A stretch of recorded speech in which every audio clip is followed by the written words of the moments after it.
ভারত নিয়ন্ত্রিত কাশ্মীরের পুলওয়ামার জঙ্গি হামলার পরেই গোটা ভারত জুড়ে দাবি উঠেছে 2019 বিশ্বকাপে আগামী 16 জুন পাকিস্তানের বিরুদ্ধে ভারতের ম্যাচ বয়কট করুক ভারত। এ নিয়ে শুক্রবার 22 ফেব্রুয়ারি সিদ্ধান্ত হবার কথা থাকলেও ভারতের সুপ্রিম কোর্ট কোনো সিদ্ধান্ত নিতে পারেনি।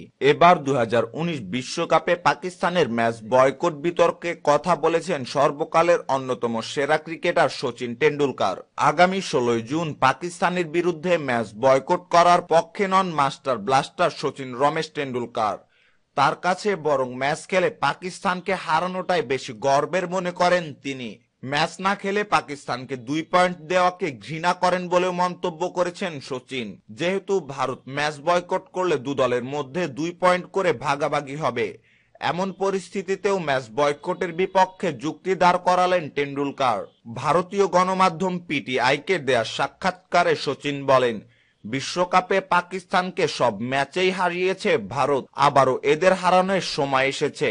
আমি ব্যক্তিগতভাবে ওদের 2 পয়েন্ট দেয়াকে ঘৃণা করি।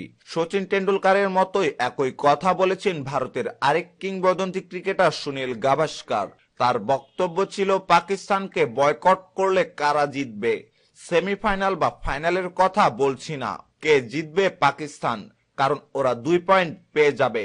মাস্টার ব্লাস্টার সচিন টেন্ডুলকার আরো বলেন, এমন কথা বললেও ভারত আমার কাছে সবার ঊর্ধ্বে, তাই দেশ যা সিদ্ধান্ত নেবে আমি মনে প্রাণে সেটাই সমর্থন করব। সম্মানিত ভিউয়ার্স, খবরটি সম্পর্কে আপনার মতামত জানিয়ে কমেন্ট বক্সে কমেন্ট করতে ভুলবেন না।